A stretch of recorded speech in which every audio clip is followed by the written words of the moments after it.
మన ప్రభువును రక్షకుడైన యేసుక్రీస్తు వారి నామంలో మీ అందరికీ వందనాలండి. ఈ ఆయుష్కాలం ఇచ్చిన దేవాది దేవునికి కూడా వందనాలు తెలియజేస్తున్నాను.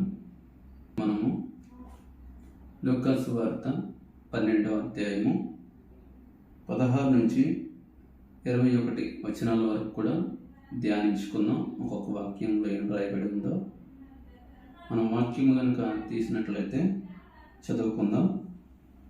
మొదటిగా లూకా సువార్త 12వ అధ్యాయం 16వ వచనం చూసినట్లయితే, మరియు ఆయన వారితో ఈ ఉపమానం చెప్పెను, ఒక ధనవంతుని భూమి సమృద్ధిగా పండెను. 16వ వచనం ఏం తెలియజేస్తుందంటే, యేసుక్రీస్తు ప్రభు వారు తమ శిష్యులతో ఒక ఉపమానం చెప్తున్నారండి. ఆ ఉపమానం కూడా ఎవరి కోసం అంటే, ధనవంతుడైన ఒక వ్యక్తి కొరకు చెప్పడము చూస్తున్నాము. ధనవంతుడైన ఒక వ్యక్తి కోసం చెప్పడం మనం చదువుకుంటున్నాము. ఏమనుందంటే, ఒక ధనవంతుడి భూమి సమృద్ధిగా పండును, ఒక ధనవంతుడి భూమి సమృద్ధిగా పండును అని చెప్తున్నాడండి.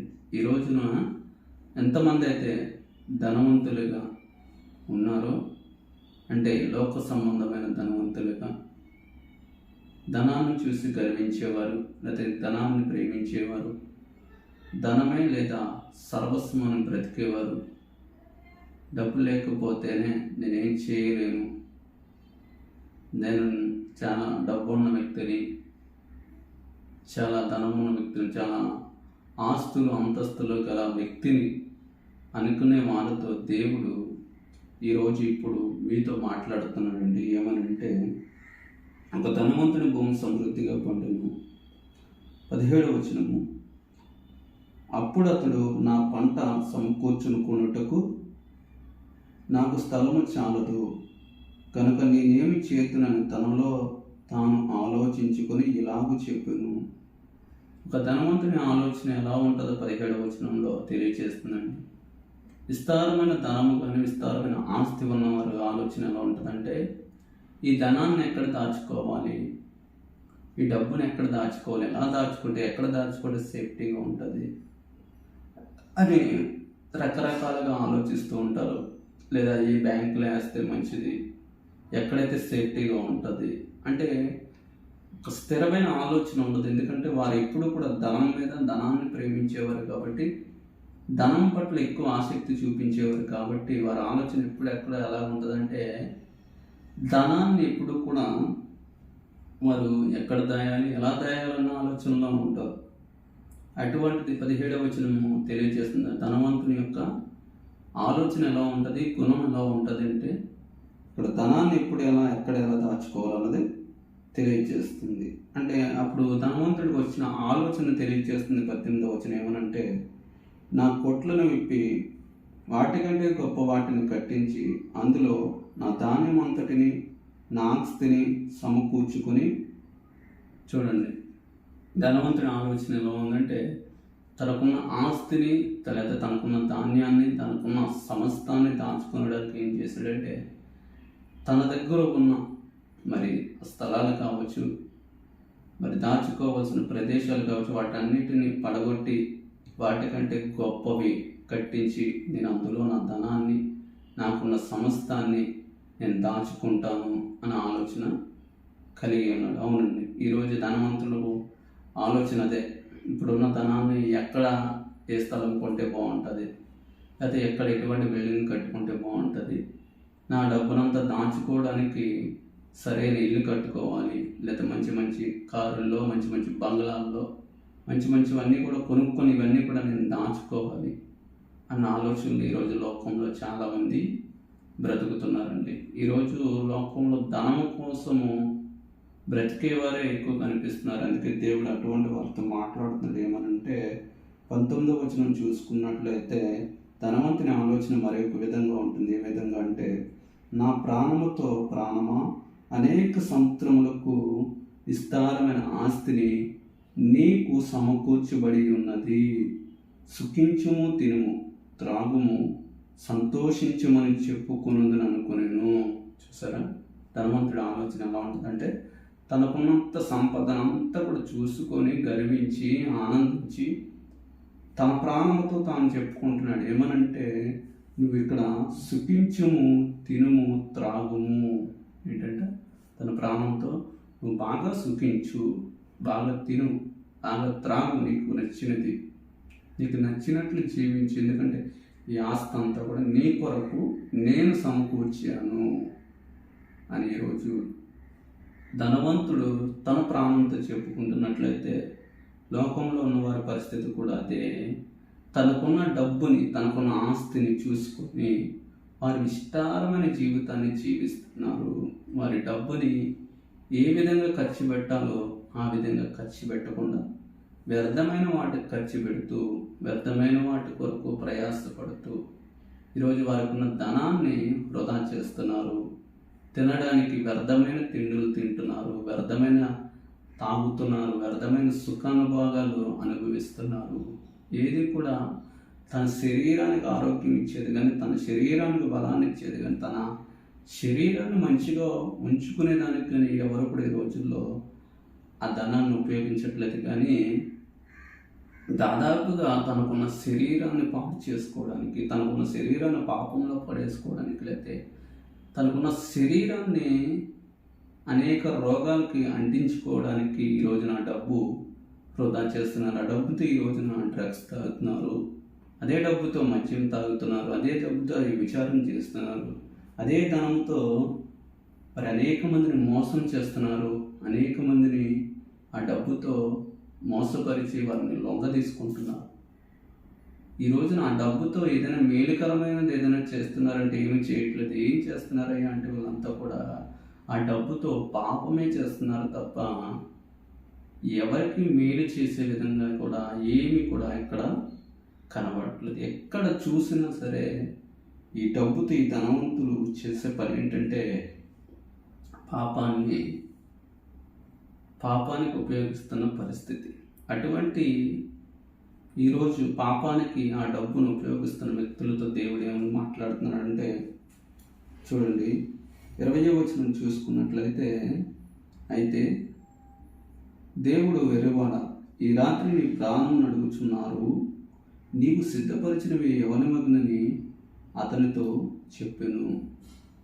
ఈ రాత్రి వెర్రివాడ, నీ ప్రాణం అడుగుచున్నారు, మరి నీవు సంపాదించిందంతా ఏమైపోయింది?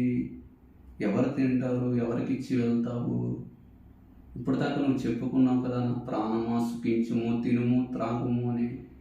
మరి ఈ రాత్రే, ఈ క్షణమే, ఇప్పుడే నీ ప్రాణం అడుగుచున్నారు. మరి నువ్వు సంపాదించుకున్నంత సంపద అంతా ఏమైపోదును? ఈరోజు ధనవంతులు అందరూ కూడా ఆలోచించాలి. ధనాన్ని ప్రేమించేవారు, ధనం కొరకే మేము పుట్టాము, ధనం కొరకే మేము చనిపోతాము, ధనం కొరకే ప్రయాసపడుతున్నాము అనుకున్న వారితో దేవుడు ఈరోజు మాట్లాడుతున్నాడు. ఏమనంటే, ధనవంతుడు పరలోక రాజ్యంలో ప్రవేశించుట కంటే సూది బెచ్చములో ఒంటి దూరటము సులభము. గుర్తుపెట్టుకుని ప్రతి ఒక్కరు కూడా. అదేవిధంగా దేవుడి వాక్యం ఏం సెలవుస్తుందంటే, ధనము ఎక్కడ ఉండునో వాడి హృదయము కూడా అక్కడే ఉంటుందంట.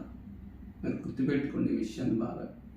ధనాన్ని ఎవరైతే ఎక్కువ ప్రేమిస్తున్నారో, అందుకు ఉదాహరణగా బైబిల్లో ఈ ధనవంతుడిని దేవుడు మనకు తెలియజేస్తున్నాడు. తన ధనాన్నంతా చూసుకొని, తన హృదయం అంతా కూడా తన ధనాన్ని బట్టి ఎక్కడ దాచుకోవాలి, ఎక్కడ ఉంచుకోవాలి, ఎక్కడ భద్రపరుచుకోవాలి, చివరికి తన జీవితంలో ఇప్పటికిప్పుడే మరణం వస్తే నువ్వు సంపాదించిందంతా ఏమవుతుంది అని దేవుడు ప్రశ్నిస్తున్నాడు.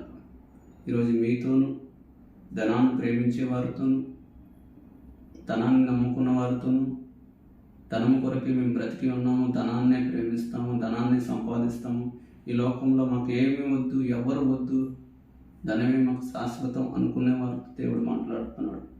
ఇప్పుడు ఈ క్షణం నీ ప్రాణం అడిగితే ఏంటి నీ పరిస్థితి? ఉదాహరణకి నన్నే చూసుకోండి. నేను నా యవ్వన కాలంలో బహు విస్తారంగా నాకు కావాల్సినంత సంపదను నేను సంపాదించుకునేవాడిని. నాకు కావాల్సినట్టు నేను ఉండేవాడిని, నాకు కావాల్సినట్టు నేను తిరిగేవాడిని. నాకెంతో ఇష్టమైన ఒక బండిని, ఎంతో ఖరీదు పెట్టి ఒక బండి కొనుక్కున్నాను. ఏంటి, నా జీవితంలో తాగుతున్నాను, తిరుగుతున్నాను, సుఖించుతున్నాను. కానీ ఒక రోజున ఏమైందంటే, ఎంతో ఇష్టంగా కొనుక్కున్న ఆ బండి మీద ఒక రోజు ప్రయాణం వెళ్తుండగా సడన్గా అనుకోకుండా నాకు యాక్సిడెంట్ జరిగింది. యాక్సిడెంట్ జరగడం బట్టి నేటిగా 6 సంవత్సరాలు అయింది యాక్సిడెంట్ జరిగి. అప్పటి నుంచి ఇప్పుడు దాకా కూడా నేను మంచం నుంచి లేచి నడవలేని పరిస్థితి, మంచానికే పరిమితం అయిపోయిన పరిస్థితి. ఒక యూరిన్ వచ్చినా, ఒక మోషన్ వచ్చినా బయటకు వెళ్ళలేని పరిస్థితి. సమస్తం ఏం జరగాలన్నా మంచం మీదే. ఇప్పుడు అన్నీ ఉన్నాయి అనుకున్నాను, అన్నీ సంపాదించుకున్నాను అనుకున్నాను. నా బలము, నా శక్తి, నాకు ఇవన్నీ ఉన్నాయి కదా అని నా ఇష్టానుసారంగా బ్రతికాను. కానీ ఈ రోజున అవేవి కూడా నాకు ఆసరాగా లేవు, సపోర్ట్గా లేవు. ఈరోజు అవేవి కూడా ఇప్పుడు నన్ను నడిపించలేకపోతున్నాయి. అవేవి కూడా నాలో ఇప్పుడు సంతోషాన్ని తీసుకురాలేకపోతున్నాయి. ఆ రోజే నేను దేవుడి మాట విని ఉంటే, దేవుడి మాటకు లోబడి ఉంటే ఈ రోజున ఈ పరిస్థితికి నేను దిగజారేవాడిని కాదేమో, ఈ పరిస్థితికి వచ్చేవాడిని కాదేమో. ఈరోజు చాలామంది దేవుడి మాట వెనక, దేవుడి మాటను లక్ష్య పట్టుక పరిష్టానుసారమైన జీవితాన్ని జీవిస్తున్నారు. నా జీవితం నా ఇష్టం కానీ ఎప్పుడు కూడా గుర్తుపెట్టుకోండి, ఎవరి జీవితము ఎవరి ఇష్టము కాదు. అది దేవుడిచ్చిన జీవితము, అది దేవుడి సొత్తు. దేవుడు నా సొత్తే అని దేవుడు మాట్లాడుతున్నాడు. ఈ రోజున నా జీవితం నా ఇష్టం అని ఎవరు అనవద్దండి. దేవుడిచ్చిన జీవితం ఇది, దేవుని కొరకు ఖర్చు పెట్టండి. యేసుక్రీస్తు నిజమైన రక్షకుడే. మనందరినీ రక్షించడానికి తన ప్రాణాన్ని కూడా లెక్క చేయకుండా అప్పచెప్పాడు. తన ప్రాణాన్ని, తన రక్తాన్ని విమోచించాడు మన వరకు. అటువంటి దేవుడు మనల్ని సృష్టించాడు. అటువంటి దేవుని కొరకు మనం బ్రతకాలి, అటువంటి దేవుని కొరకు మనం ప్రకటించాలి, అటువంటి దేవుని కొరకు మనము జీవించాలి. అంతేగాని ధనము కొరకు, ఆస్తుల కొరకు, అంతస్తుల కొరకు కాదు. ఒకవేళ ఈరోజు అది సంపాదించినది నీ దగ్గర ఉండదు, ఒకరోజు రాకపోతుంది. అవన్నీ కూడా నీవు దాన్ని విడిచిపెట్టి వెళ్ళడమైనా, లేదా అది నిన్ను విడిచిపెట్టి వెళ్ళడమైనా, ఏదో ఒకటి ఖచ్చితంగా నా జీవితంలో జరుగుద్ది. నా జీవితంలో జరిగినట్లు మీ జీవితంలో జరగకూడదని దేవుడు మీతో మాట్లాడుతున్నాడు. గుర్తుపెట్టుకోండి మాట. ఈ రోజున మీ ముందు నన్ను సాక్షిగా నిలబెట్టాడు. ఎందుకు? ఇటువంటి పరిస్థితి మీకు రాకూడదు. అందుకని దేవుడు మిమ్మల్ని ప్రేమిస్తున్నాడు కాబట్టి నన్ను వాడుకొని ఈరోజు ఈ మాటలు మీతో చెప్పనంటున్నాడు. దయచేసి ఈ మాటలను గమనించండి, ఈ మాటలను శ్రద్ధగా వినండి. ధనం శాశ్వతం అనుకోవద్దు. దయచేసి ధనాన్ని విడిచిపెట్టండి. ధనం సంపాదించండి, మీకు కావాల్సినంత సంపాదించుకోండి. మీకు ఎంత అవసరమో అంత వాడుకోండి. మంచి వాటి వరకు వాడండి ధనాన్ని, వ్యర్థమైన వాటి కొరకు కాదు. వ్యర్థమైన వాటి కొరకు ఉపయోగిస్తే తర్వాత జీవితంలో ఎదుర్కొనే పరిస్థితులు అవి ఎన్నడూ కూడా ఎవరు కూడా మార్చలేని పరిస్థితులు అయిపోతాయి. నేను ఈరోజు దేవుని సన్నిధానంలో ప్రతిరోజు ప్రార్థిస్తాను, ప్రభు అప్పుడు నీ మాట వినలేదు, నన్ను క్షమించేయాలని. లోకానికి అలవాటు అయిపోయిన, లోకాశలకు అలవాటు అయిపోయినప్పుడు ఏమవుద్ది? మరి విరోధైన అపవాదైన సాతాన్ని ఎవరిని మృంగుదునని ఖర్చించి సింహం వలె తిరుగుతున్నాడు. వాడి చేతుల్లోకి వెళ్ళిపోతాం. వాడు మనల్ని వాడుకుంటాడు, వాడి ఇష్టానుసారంగా మనం చేసుకుంటాడు. ఈరోజు ఈ స్థితిలోకి రావడం, నేను వాడి చేతుల్లోకి వెళ్ళడం. అదే అప్పుడే దేవుడి మాట విని, దేవుడి మాటకు విధేయత కలిగి, దేవుడి మాటకు జీవించి ఉంటే ఈ రోజున దేవుని కొరకు నేను మంచిగా ఇంకా ఉన్నతమైన స్థితిలో ఉండేది. ఈ రోజున దేవుడు మిమ్మల్ని ప్రేమిస్తున్నాడు కాబట్టి దయచేసి నా నిండి మనసుతో మీకు తెలియజేసేది ఒకటే, దేవుడి మాటకి లోబడండి. యేసుక్రీస్తు ప్రభు నిజమైన రక్షకుడు. ఆయన నమ్మండి, ఆయన తెలుసుకోండి. ఆయన ద్వారా మీరు కూడా రక్షింపబడాలి. మీకు కలిగి ఉన్న ప్రతి చెడు క్రియలు విడిచిపెట్టి వెళ్ళాలని నేను ఆశిస్తున్నాను.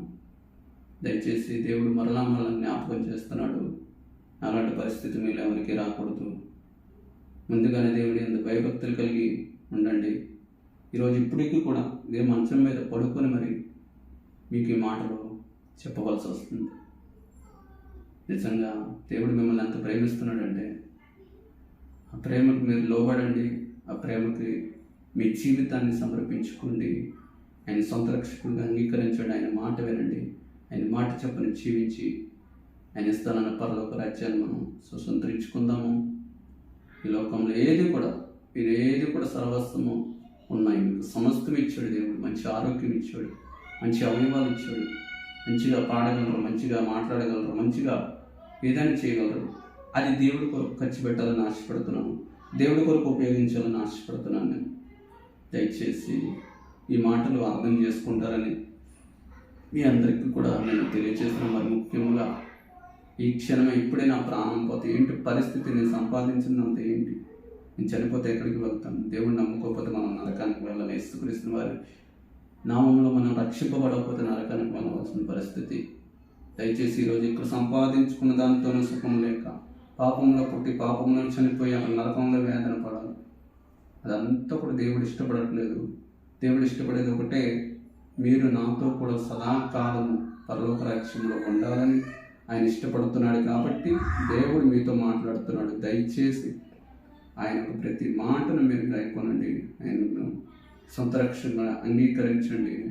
ఆయన మీ జీవితంలో వస్తాడు, మీ జీవితాన్ని మారుస్తాడు, మిమ్మల్ని ఉన్నతమైన స్థితిలో ఉంచుతాడు. ఈ నా మాటలు ఏదైనా తప్పులుంటే క్షమించను అడుగుతున్నాను మీ అందరినీ కూడా. దేవుడు మీ అందరినీ దీవించును గాక. ఆమేన్.